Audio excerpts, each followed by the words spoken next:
2018년 희망찬 새해 아침이 밝았습니다. 늘 함께 하시는 임마누엘의 하나님과 동행하시는 복된 한 해가 되기를 바랍니다. 오늘 말씀의 주인공은 바로 이삭입니다.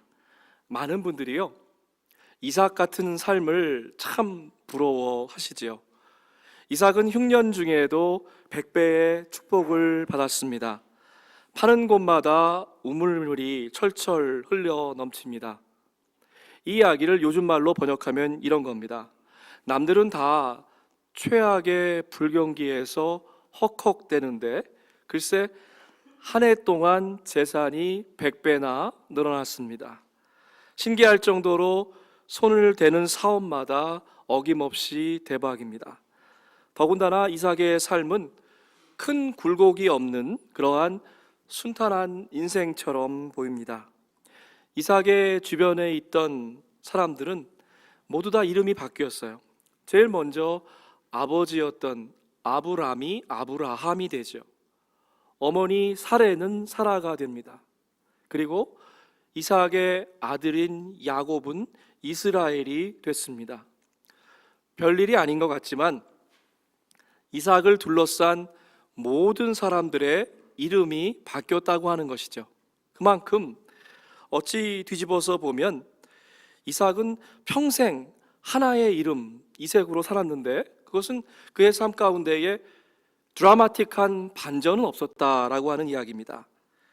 이삭의 삶을 평면적으로 살펴보면 이렇게 요약할 수 있습니다. 축복받은 아버지, 믿음의 조상 아브라함의 축복을 고스란히 물려받았다. 그리고 또 그 축복을 한평생 누리다가 자기 아들 야곱에게 이제 물려주었다라고 하는 것입니다. 이삭이 누린 축복, 그 평탄한 삶 때문에 많은 부모님들이 아들의 이름을 이삭이라고 하는 것 같아요. 창세기 전체를 이삭의 관점에서 그 이삭의 눈높이에서 천천히 살펴보았습니다. 여러분, 창세기를 이해하려면요, 두 개의 안경이 필요합니다. 망원경과 현미경이 필요해요. 먼저 창세기 1장부터 11장까지는 망원 렌즈로 읽어야만 합니다. 창조와 타락 그리고 구원으로 이어지는 하나님의 거대한 구속의 드라마가 눈앞에 펼쳐집니다. 그리고 12장부터 50장까지는 현미경이 필요한 것 같아요. 특별히 아브라함이라고 하는 한 가족을 부르셨습니다. 또 구체적으로 한 사람 한 사람 그 이름을 지명하여 불러주시고 축복해 주셨죠.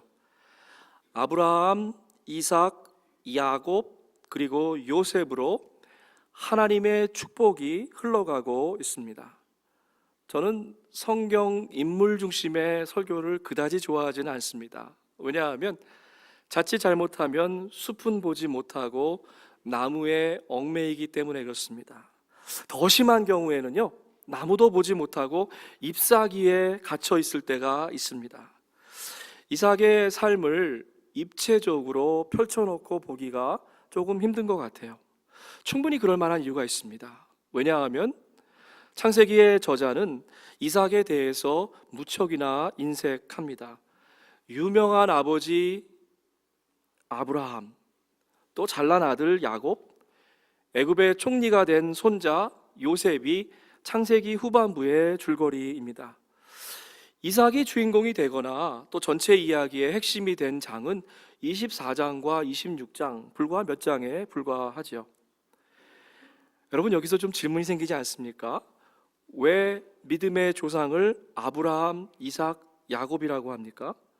오히려 믿음의 조상이라고 하면 아브라함하고 이삭을 살짝 건너뛰고 야곱, 요셉 뭐 이렇게 될 것 같지 않습니까?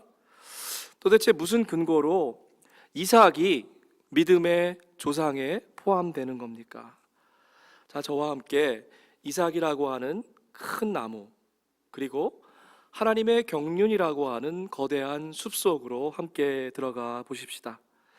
그 숲속에 들어가면 이삭의 삶이 우리가 생각했던 것처럼 그리 평탄한 삶이 아니겠다라는 것을 금세 깨닫게 되지요. 아브라함의 아들 그리고 야곱의 아버지로서 늘 이삭은 조연 같은 그러한 삶을 살았습니다. 그런 생각해 봤어요. 당시에 아마 아카데미 상이 있었다고 하면 이삭은 매년 나무 조연상을 받았을 거다, 그런 생각을 해보았습니다. 영화나 소설 가운데에 가끔씩 주연 같은 조연을 만날 때가 있습니다. 이삭은 비중 있는 조연의 역할을 제대로 감당해냈지요. 신학교를 다닐 때에 섬기던 교회의 담임 목사님과 전도사인 제가 단둘이서 새벽 기도를 오래 한 적이 있습니다. 그때 토마스 아켄피스가 쓴 그리스도를 본받아, 여러분 그 책 다 한번 읽어보시기를 권해드립니다. The Imitation of Christ라는 그 책을 가지고 묵상을 하고 그렇게 설교를 한 적이 있습니다. 하루는 목사님이 하고 그 다음 날은 제가 하고, 회중에는 단 한 명 앉아있고 둘이서 이렇게 묵상 설교를 오랫동안 한 적이 있는데요, 그때 주님을 닮아가는 것이 바로 주님의 순종을 배우는 것이다, 다시 말씀드립니다. 주님을 닮아간다고 하는 것은 바로 주님께서 우리에게 보여주신 그 순종의 모습을 그대로 따라가는 것이다 라는 것을 배우게 되었습니다. 그리고 나서 오래전이지만 그때부터 제가 순종을 이렇게 정의했습니다. 세 문장으로: 하나님이 원하시는 것을 하나님의 원하시는 방법으로, 하나님이 원하시는 시간에. 순종이라는 게 별게 아니더라고요. 하나님의 소원을 하나님의 방법으로 하나님의 때에 이루어드리는 게 바로 순종입니다. 이삭이라고 왜 만년 조연하는 것보다 반짝 한번 주인공 해보고 싶지 않았겠습니까? 한 번쯤 아버지나 아들처럼 이름이 바뀌어지는 좀 드라마틱한 그러한 삶을 살고 싶었겠죠. 창세기 가운데의 이삭의 이야기를 거듭해서 반복 읽으면서 저는 위대한 영혼을 만났습니다. 이삭이라고 하는 위대한 순종의 사람을 다시 발견하게 되었습니다. 물론 이삭도 때로 인간적인 실수를 범하기도 했습니다. 하지만 이삭은 처음부터 끝까지 순종으로 점철된 삶을 살려고 끊임없이, 중단 없이, 부단 없이 노력했다고 하는 것이죠. 하나님이 원하시는 것을 하나님의 방법으로, 하나님의 시간에, 이삭은 철저하게 이 순종의 3대 원칙을 지켰다는 거예요. 이삭을 더 깊이 이해하려면 순종이라고 하는 현미경 렌즈가 필요합니다. 이삭의 삶은 태어날 때부터 언제나 이 순종의 3대 원칙을 정조준하고 있었습니다. 사랑하는 성도 여러분, 이제 2017년이 지나고 새해가 되었는데 아직도 작년에 하던 고민 계속하고 계세요? 갈림길에 서서 이 길일까 저 길일까, 어디로 가야 될까 답답한 마음으로 고민하고 계십니까? 또 하나님을 향해서 왜 저의 이런 간절한 기도에 응답하지 않으십니까? 하나님 왜 대답하지 않습니까? 기도 응답이 더디다고 불평하는 마음이 있으십니까? 이익 따지고 성공 출세의 단꿈을 꾸시기 전에 반드시 먼저 물어봐야 될 질문이 있습니다. 과연 지금 내가 하려고 하는 이 일이, 내가 걷고자 하는 이 길이 하나님이 원하시는 건가? 여러분, 크리스찬에게 이 질문은 너무나 중요한 질문입니다. 우리들의 고민의 절반 이상은 이 단순한 질문 하나로 걸러낼 수 있다는 거예요. 올 한 해 하나님이 원하시는 것이 아니면 아예 시작조차 하지 마시기 바랍니다. 저는 오늘 여러분의 삶을 더 복잡하게 만들려는 것이 아닙니다. 어떻게 하면 우리도 이삭처럼 이삭이 누렸던 그 놀라운 축복을 받을 수 있는지 말씀을 통해서 그 비결을 함께 나누고자 합니다. 여러분, 올해는 좀 이랬으면 좋겠어요. 과연 지금 내가 막 하려고 하는 생각이 여러분, 우리가 말과 행동을 하기 전에 생각이 먼저 들어오더라고요. 그때 그 생각이 하나님이 기뻐하시는 생각인가 좀 생각했으면 좋겠습니다. 그리고 입을 열어서 누구에겐가 무슨 얘기를, 우리 자녀에게, 또 우리 교우들에게, 우리 일터에서 무슨 말을 하려고 할 때 그 말이 과연 하나님이 원하시는 말인가? 무슨 행동을 막 하려고 할 때 그 행동을 통해서 우리 하나님이 영광 받으실 것인가? 여러분, 이 질문은요 매우 분명한 질문입니다. 그리고 여기까지는 정말 yes and no가 분명한 것 같아요. 만약 우리가 성령 안에서 영적으로 깨어있기만 한다면 이 질문에 대한 대답은 굉장히 쉽습니다. 그런데요, 제가 여러분에게 두 번째로 드리고 하는 질문은 조금 복잡한 질문입니다. 지금이 과연 right now, 지금이 바로 하나님이 원하시는 순간인가? 여러분, 하나님이 원하시는 것일지라 하더라도요 하나님의 때가 있다고 하는 거예요. 그런데 우리는 늘 욕심과 정욕에 앞서서 이 질문에 대한 정답을 놓쳐버릴 때가 참 많이 있더라고요. 내가 하나님의 소원을 하나님의 방법으로 이루어드리겠습니다, 아무리 외쳐대도 소용이 없어요. 만약 그 시간이 하나님의 시간이 아니고 나의 시간이라고 하는 말입니다. 위대한 신앙의 선배들, 하나님께서 크게 들어서 사용하셨던 사역자들도요 이 질문 앞에 번번이 낮아빠집니다. 열심도 있고 능력도 있고 거룩한 소원도 있습니다. 그런데 과연 우리가 하나님의 시간을 볼 수 있는 하늘의 시계가 없다라고 하면 우리가 아무리 열심히 사역할지라도 그것은 내 나라와 내 왕국을 건설하는 것이죠. 사역이 기쁨이 되지 못하고 늘 혼자 애쓰는 일거리가 됩니다. 여러분, 도대체 신앙, 믿는다고 하는 것이 무엇입니까? 믿는다고 하는 것은 하나님을 점점 더 깊이 알아가는 것입니다. 그렇다고 하면 어떻게 하면 하나님을 더 깊이 알아갈 수 있겠습니까? 켈빈이 이런 말 한 적이 있습니다. 하나님을 아는 진정한 지식은 순종에서부터 비롯된다. 여러분, 이 말을 좀 깊이 생각해 볼 필요가 있어요. 하나님을 아는 진정한 지식은 성경을 읽고 기도하고 또 우리의 봉사를 통해서도 하나님을 알아갈 수 있지만, 사실 하나님을 깊이 알아가는 방법은 순종에서부터 시작된다는 거예요. 우리는 때때로 착각합니다. 하나님을 안다고 하는 것이 머리를 통해서 알거나 감정을 통해서 눈물 콧물 다 짜고 이럴 때 하나님을 안다고 생각해요. 그런데 사실은 하나님의 소원을 하나님의 방법대로 하나님의 시간에 우리의 손발을 움직여서 순종하는 것이 하나님을 더 깊이 알아가는 방법이라고 하는 것이죠. 이삭의 출생은 그 출생부터 순종의 3대 원칙에 꼭 들어맞는 삶을 살았습니다. 잘 보세요. 하나님께서 아브라함에게 축복의 씨앗을 심겨주셨습니다. 아브라함에게 주신 그 축복은요, 인간적인 바램, 인간적인 소원이 아니라 하나님의 소원이었다는 거예요. 여러분, 여기에 중요한 차이가 있습니다. 빌립보서 2장 13절 말씀입니다.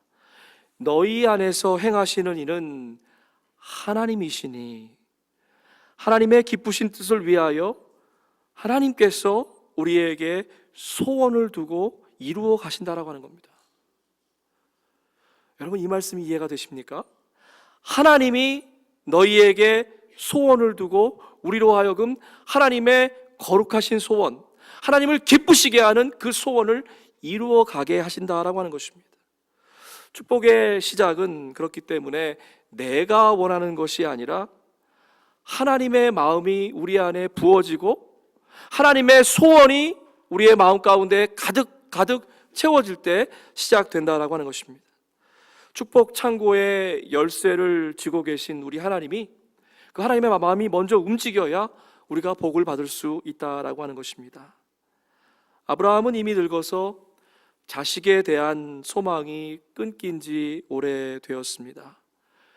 그런 하나님에게, 그런 아브라함에게 하나님께서 거룩한 소원을 불러 일으켜 주셨어요. 여러분 마음 가운데 올 한 해 어떠한 소원을 가지고 계십니까? 여러분 그 소원이 하나님이 여러분에게 부어주신 소원이 되길 원해요. 여러분의 건강의 회복을 원하십니까? 관계의 회복을 원하십니까? 그것을 통해서 뭘 하려고 하세요? 하나님께 건강이 회복되어서 아름다운 찬양을 연주하고 싶고, 인간관계가 회복된 것을 통해서 하나님께 더 가까이 나가기 원하고, 여러분 그렇다고 하면 그것은 여러분의 소원이 아니라 하나님께서 여러분에게 부어주신 소원이신 거죠. 아브라함에게 하나님이 거룩한 소원을 주셨습니다. 그런데 오랜 기다림에 지친 노부부는요, 하나님의 방법이 아니라 인간적인 방법으로 몸종을 통해서 아들을 얻었어요. 하나님의 방법으로, 하나님의 소원이었지만 하나님의 방법이라고 하는 그 두 번째 순종의 원칙에 걸린 거죠. 하나님의 방법이 아닙니다. 더군다나 하나님이 원하는 때도 아니었어요. 잘 보세요, 여러분. 아브라함이 그런 미스테이크를 범했지만 그럼에도 불구하고 우리 신실하신 하나님은 결국 하나님의 시간이 차니까 하나님의 방법을 통해서 이삭을 주셨다고 하는 것입니다.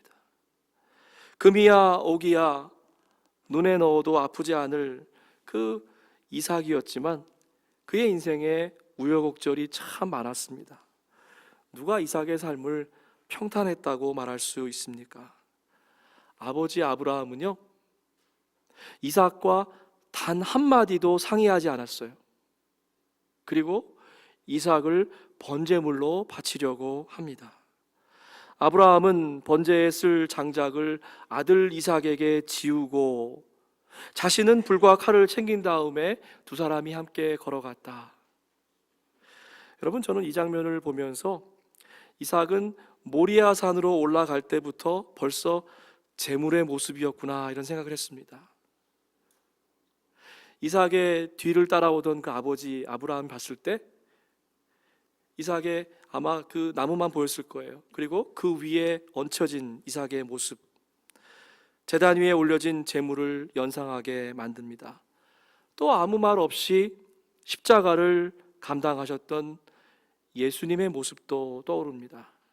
아버지, 불과 장작은 여기 있습니다마는 번제로 바칠 어린 양은 어디에 있습니까? 이 물음에 아마 아버지 아브라함의 마음은 메어졌을 거예요. 얘야, 번제로 바칠 양은 하나님께서 손수 마련해 줄 것이다.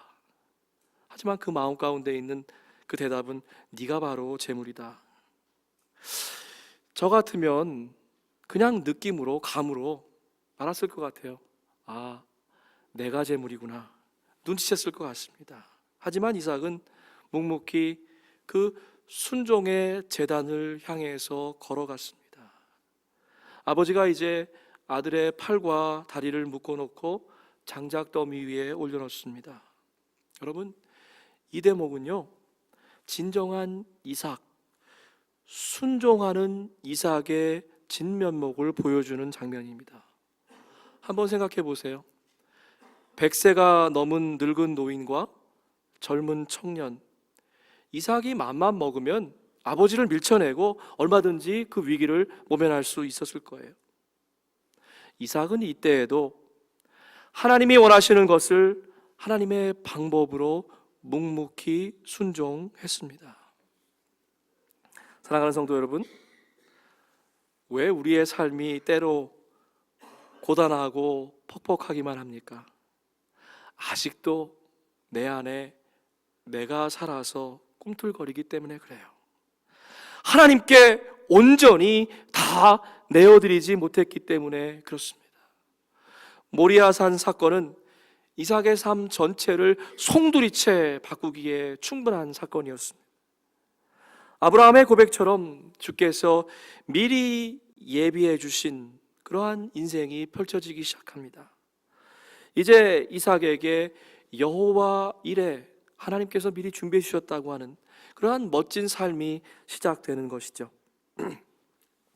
창세기 24장에 이삭이 리브가를 아내로 맞이하는 장면이 나옵니다. 여러분, 결혼은 일륜지 대사예요. 정말로 중요한 결정입니다. 이 소중한 선택의 순간도 이삭은 하나님께 내어 맡겨드렸습니다. 아브라함의 종이 그 리브가의 부모에게 딸을 이삭에 처로 달라고 이렇게 요청하죠. 여러분, 댁에 돌아가서 한번 24장을 잘 읽어보세요. 24장 전체의 키워드는 하나님의 뜻대로라는 것입니다. 50절 말씀을 보면 이 일은 주님이 하시는 일입니다. 우리가 좋다거나 나쁘다거나 우리말로 하면 왈가불가 할 수 없습니다. 이 일은 여호와께로 말미암았습니다. 51절에 보니까 주님이 지시한 대로, 또 다른 번역을 보니까 여호와의 명령대로. 여러분, 우리 한 해가 정말 하나님이 원하시는 일, 주님께서 지시하신 것, 하나님의 명령, 하나님의 소원을 붙잡고 시작하기를 원합니다. 이삭은 하나님이 원하시는 일을 하나님의 방법대로 이루어드린 순종하는 사람이었습니다. 성경에 보니까 참 놀라운 말이 나옵니다. 말씀대로 리브가를 먼저 아내로 맞이하고 그리고 나서 후에 리브가를 사랑하게 되었다, 이렇게 기록되어 있어요. 요즘 젊은 사람들이 보면 정말 깜짝 놀라랍니다. 지금이 무슨 저기 뭐 하와이 이민 시대도 아니고, 여러분 잘 아시죠? 우리 선조들이 처음에 이민 100수십 년 전에 오셨을 때 사진 신부라는 게 있었어요. 그래서 한 번도 보지 못한 그러한 분들을 그 사진만 보고 결혼하는 그러한 장면들이 있었습니다. 생면부지의 여인과 먼저 결혼부터 하고 그리고 나서 사랑의 감정을 쌓아 나갔다고 하는 것입니다. 이삭은 40세에 늦장가를 들었고요. 그리고 나서 환갑이 되어서야 아들을 얻었습니다. 잘 보세요, 여러분. 20년이라고 하는 하나님의 시간을 순종과 인내로 기다렸다고 하는 것입니다. 그 마음 가운데 이러한 의문이 생겼을 거예요. 하나님, 하늘의 별처럼 땅의 모래처럼 수많은 자손을 주신다고 했는데 여기서 대가 끊기는군요. 어찌 그런 답답한 마음이 없었겠습니까? 어느 누가 이삭의 삶을 순탄하다고 말할 수 있습니까? 어려서는 번제로 바쳐질 위기에 처했습니다. 결혼하고 나서 20년 동안 자식이 없는 수모를 겪었습니다. 또 오늘 본문을 보니까 경제적인 위기, 이웃과의 관계의 위기를 겪게 되죠. 하나님의 사람들도 어려운 시간을 만납니다. 때로 위기의 순간에 봉착하기도 합니다. 예수만 믿으면 평탄한 대로를 걷는다는 것, 여러분, 그것은 위대한 착각이에요. 그리고 거짓 복음입니다. 믿는 사람도 세상 사람들처럼 고난을 당합니다. 그렇다고 하면 뭐하러 믿습니까? 뭐하러 주일 아침에 시간 들여서 나와서 예배합니까?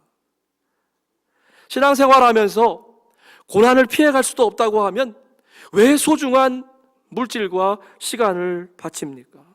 쓸데없는 낭비 아닙니까? 손해보는 투자 아닙니까? 고난이 다가올 때에, 지리한 고난의 터널을 지날 때에 여러분은 온전한 믿음이, 순전한 그러한 순종의 마음들이 드러나기 시작합니다. 크리스찬들이 고난을 바라보는 시각은 세상 사람들과 절대로 똑같지 않습니다. 고난을 인내하는 마음가짐도 다를 수밖에 없죠. 혹시라도 지금 여러분의 삶이 홀로 감당하기에는 너무나 벅찬 무거운 짐이 되어버렸습니까? 아무리 주변을 살펴보아도 더 이상 어찌해야 될지 모르는 답답한 마음으로 나오셨습니까?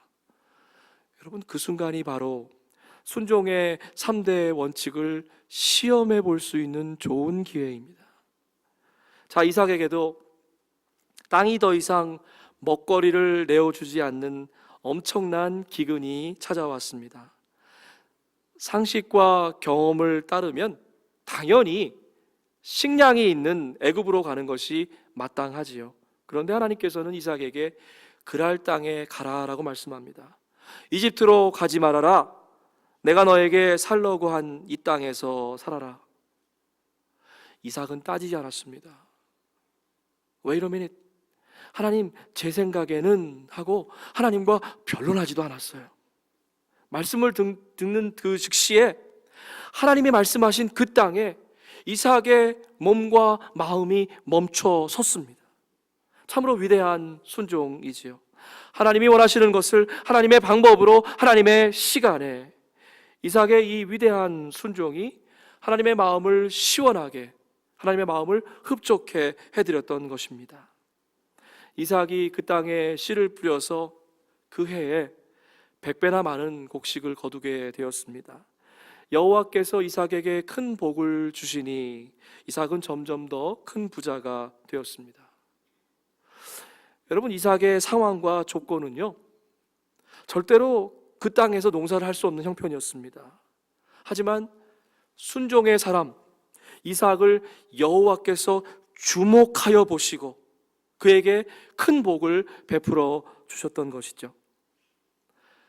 오늘 예배 나오신 여러분들, 또 특별히 우리 자녀들, 또 장성에서 다른 지역에 있는 우리 자녀들이요, 정말 자기가 있는 그 분야에서 최고가 되었으면 좋겠습니다.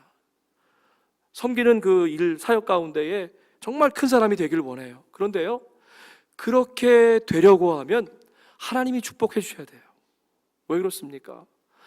제 아무리 노력하고 힘써도 우리의 능력과 머리는 한계가 있기 때문에 그래요. 더 이상 이삭은 아브라함의 아들, 그리고 야곱의 아버지가 아닙니다. 이제 모든 이웃들은 이삭을 하나님과 동행하는 사람이다, 이렇게 인정하기 시작했어요. 우물만 파기만 하면 생명수가 철철 나오는 귀한 샘터가 됩니다. 여러분, 고대 근동에서 우물을 가지고 있다고 하는 것은, 그 말의 의미는 이분이 엄청나게 축복을 받았다는 것의 상징입니다. 이삭의 이야기가 여기서 딱 끝나면 얼마나 좋겠어요. 그런데 또 한 차례 큰 시련이 닥칩니다.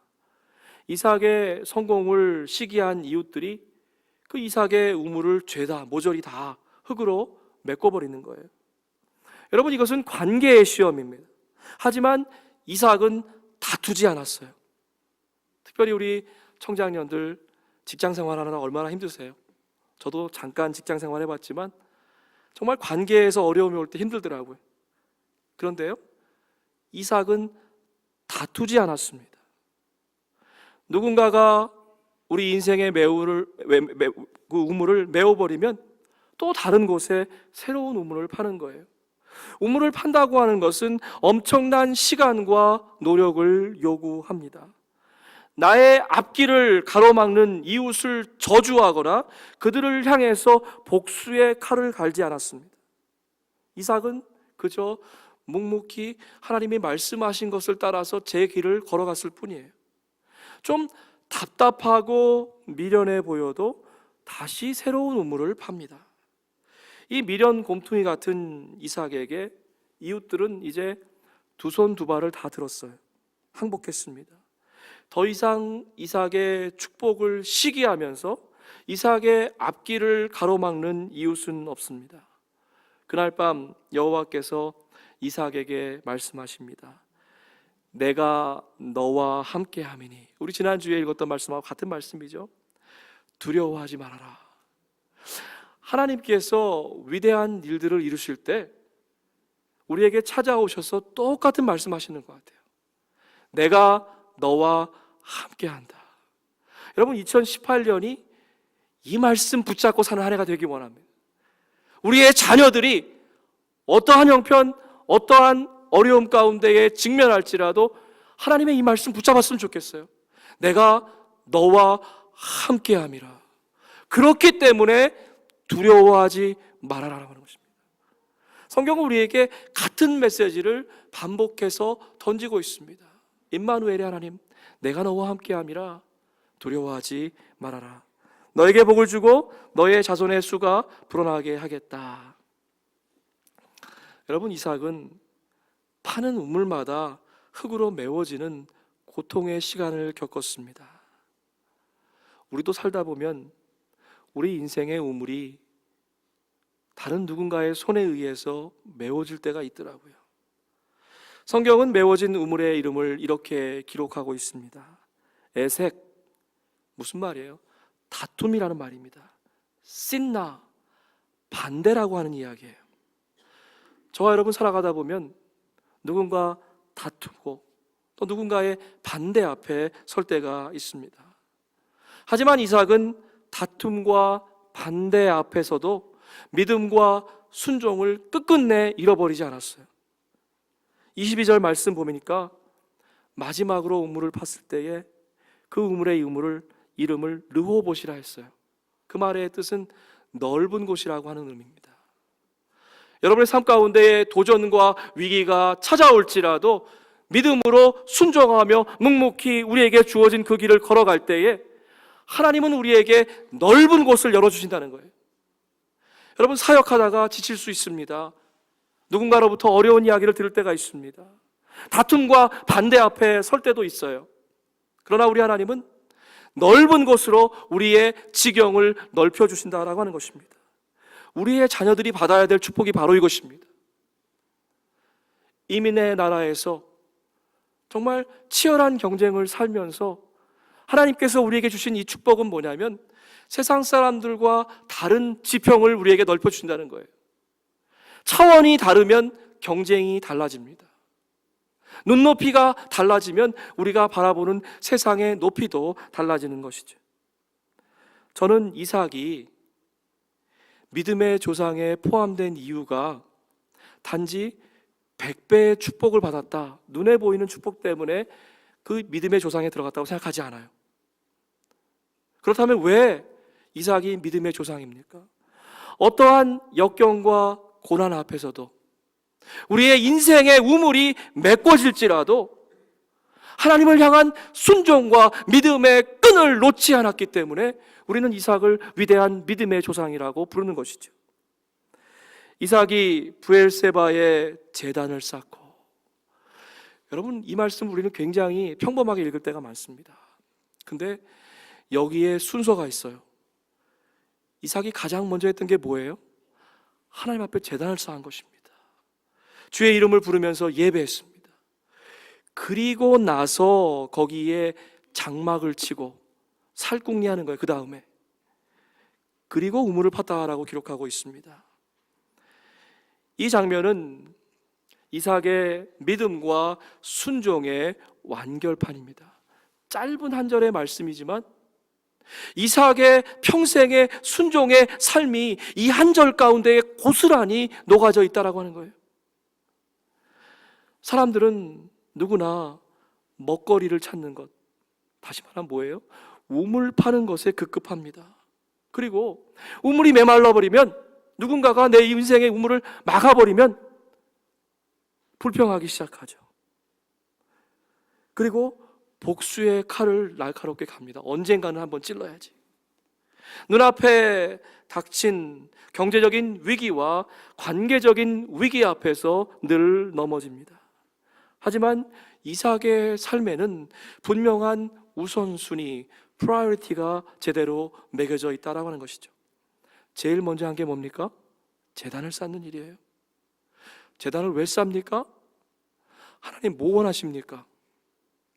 하나님, 올해 저와 저 가정을 통해서 하나님이 이루시기 원하는 게 뭐예요?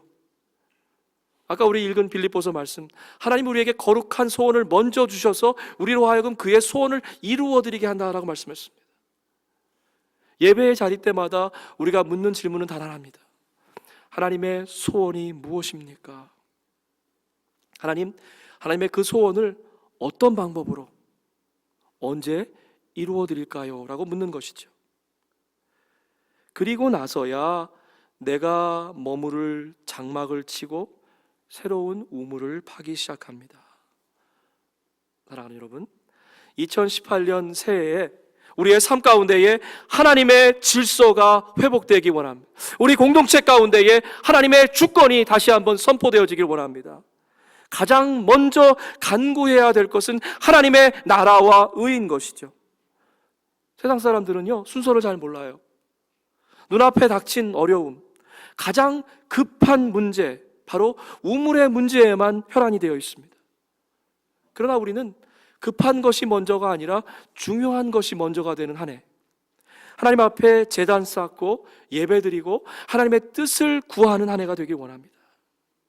인생의 우물이 메워질 때 여러분, 그 순간은 하나님 우리를 초대하는 순간이에요.